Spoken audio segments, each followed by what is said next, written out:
Hello friends, welcome to Dee Emm Classes. We hope you all are doing well. So today we are going to have a brief discussion with you regarding the evolving paper pattern of JKSSB. There has been a growing discussion in the recent past about the changing pattern of questions that are being asked in the JKSSB exams in the recent time. So let's have a brief analysis of this changing pattern, and also we will be discussing some techniques, some specific techniques that can be used to solve these questions, like for example elimination method, objective analysis, and analytical skills. So let's directly go to the question that was asked in today's paper of forest production force that was held on 29th of March 2026. Let's first have a look on some current affairs based questions that appeared in today's paper. For example, there's a question that goes like, identify the correct statements about the spatial intensity revision exercise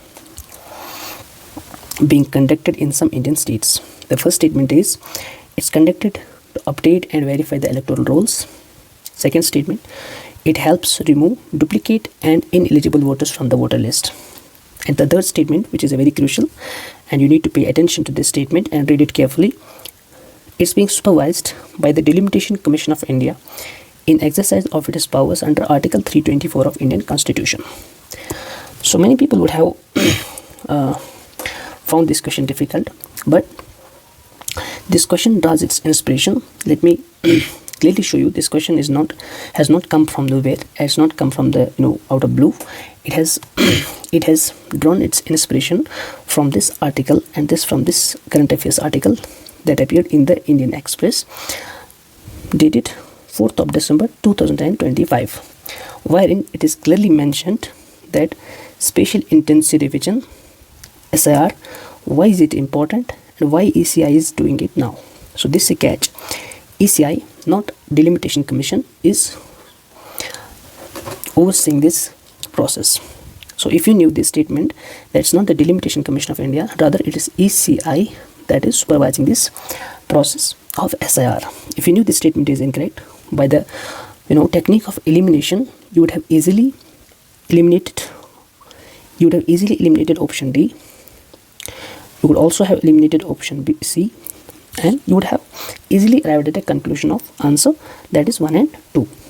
So SIR process has been in debate for quite a long time, especially in states like West Bengal, where you could have seen Mamata Banerjee appeared in Supreme Court by herself before the bench headed by Chief Justice of India regarding the same process of SIR.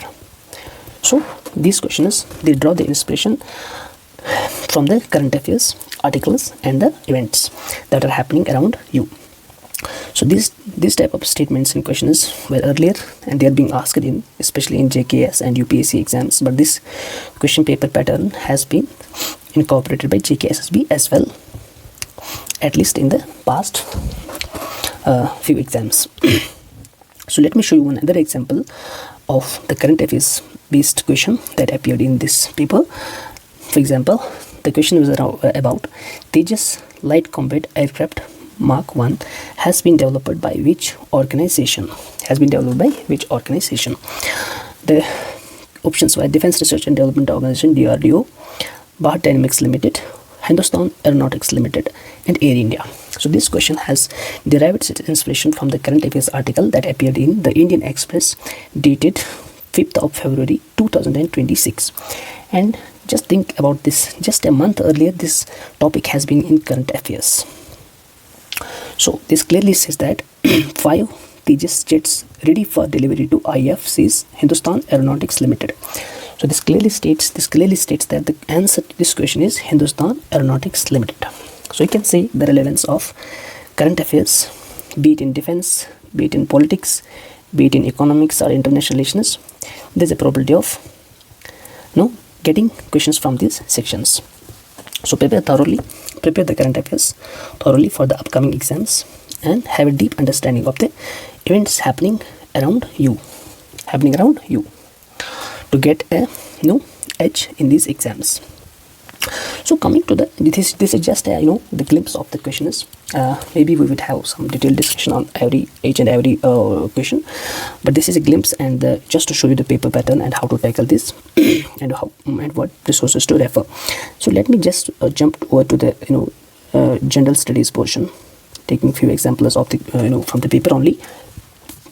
There was question about this tropical evergreen forests asked in this exam, and there were multiple statements. The first statement was they are found in areas with rainfall above 200 centimeters, and the second statement was they shed their leaves. This is a catchy here. You should pay your attention to this statement. They shed their leaves during the dry season, and the question is asking about tropical evergreen forests. And third statement is mahogany, ebony, and rosewood are examples of tropical evergreen forests. Consider these statements, and which of the following statements are correct. You have to identify correct statements. So if you look at this question, you could easily realize that all these three statements are directly mentioned in class 11th NCERT India Physical Environment. So if anybody among you would have referred this NCERT chapter Natural Vegetation, he could or she could have easily kept this correct or this question correct. Let me take you to this NCERT page. This is an NCERT page of the topic chapter Natural Vegetation. So here it clearly mentions that these tropical evergreen forests are found in warm and humid areas with annual precipitation of over 200 centimeters. So the first statement as such is correct. First statement is correct. And the second statement which states that there is a dry period, they shed their leaves, but the NCERT clearly states that there is no definite time for the trees to shed their leaves. So there is no definite time for these trees to shed their leaves is clearly stated in NCERT. And the second statement as such is, which says they shed their leaves during the dry season, is incorrect. So if you knew this statement is incorrect, you could have easily eliminated option. Wherever there is 2, you could have eliminated that option. Option 1 could be eliminated. Option second could also be eliminated. You would have also easily eliminated 3, and you are left with only one option, that is 1 and 3. This is the beauty of elimination and analytical analysis.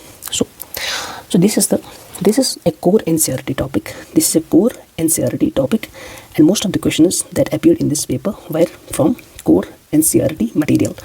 If you would have referred NCERT material for these topics, most of the people and most of the candidates among you would have got these questions correct.